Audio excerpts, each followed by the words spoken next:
Wata babbar kotun tarayya da ke zamanta a jihar Kano ta umarci gwamnatin jihar Kano ƙarƙashin jagorancin Injiniya Abba Kabir Yusuf da tabbacin ta biya Naira biliyan 30 a matsayin diyyar shagunan da aka rushe na masallacin Idi, wanda kotun ta ba da umarni tun a wasu watanni da suka gabata bayan da ƙungiyoyin 'yan kasuwan suka kai gwamnatin Injiniya Abba Kabir Yusuf ɗin ƙara bisa rusau ɗin da suke ganin an yi musu ba bisa ƙa'ida ba. Sai dai tun wancan lokacin gwamnatin Injiniya Abba Kabir Yusuf ta yi biris da wancan buƙata ta kotu, inda ake ganin cewa kamar gwamnatin Injiniya Abba Kabir Yusuf ɗin ba za ta biya kuɗin wancan diyya ba. Sai dai kawo yanzu kotun ta fusata ta ƙara tabbatar da cewa lallai gwamnatin Injiniya Abba Kabir Yusuf ta fitar da wannan kuɗi Naira miliyan 30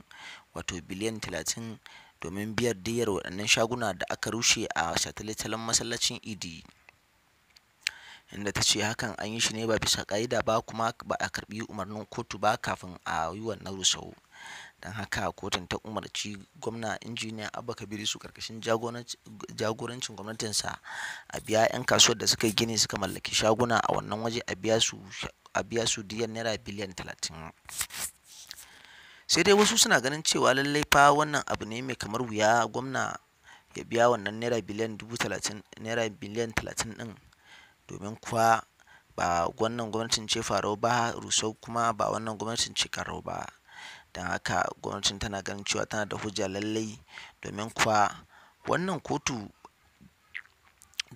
wannan gini da aka zo aka yi a wannan fili an yi shi ne ba bisa ƙa'ida ba, sannan filin gwamnati ne ba filin wani ɗan kasuwa ko wani shafaffe da mai ba.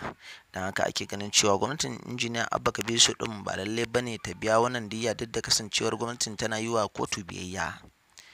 Sai dai wasu suna ganin cewa lokaci ya yi da gwamnatin Injiniya Abba Kabir Yusuf ɗin za ta fara sauka zuwa wani layi daban, domin kuwa bin umarnin nata ya yi yawa. Don haka ake ganin gwamnatin Injiniya Abba Kabir Yusuf ɗin bin biyayya da bin doka da odar nata ya yi yawa, duba da yanda yake shine lamba ɗaya kowa a ƙarƙashinsa yake. Sai dai wasu suna ganin cewa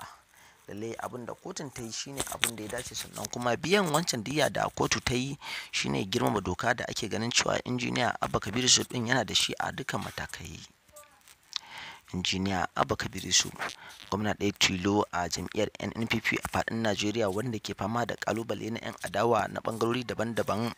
wanda kuma yake fama da 'yan adawa ɓarɓanyi biyu, da 'yan adawa sa da kuma 'yan adawa mai gidansa wato Sanata Rabiu Musa Kwankwaso. Sai dai wasu suna ganin cewa lallai Injiniya Abba Kabir Yusuf ɗin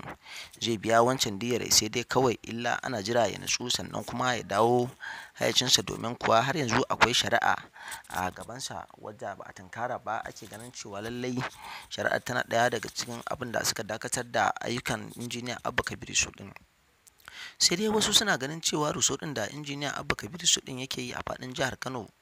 ya dakata ne duba da yadda kotu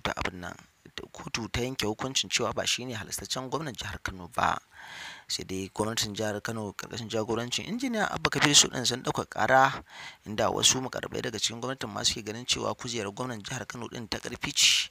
sai dai a zuwa ƙwata. Sai dai wasu suna ganin cewa bayan samun nasarar da Injiniya Abba Kabir Yusuf zai yi a kotun ɗaukar ƙara, lallai fa zai dawo kan maudu'insa na rushe duk inda aka gina ba bisa ƙa'ida ba. Don haka wasu suke ganin wannan shiru ɗin da Injiniya Abba Kabir Yusuf ɗin ya yi wannan kwanton ɓauna ne. Don haka wasu suke ganin cewa ba lallai ba ne Injiniya Abba Kabir Yusuf ya karɓi wancan umarni. Yanzu dai kotu ta riga da ta ba wa Injiniya Abba Kabir Yusuf umarnin biyan Naira biliyan 30 a matsayin diyyar shagunan masallacin Idi.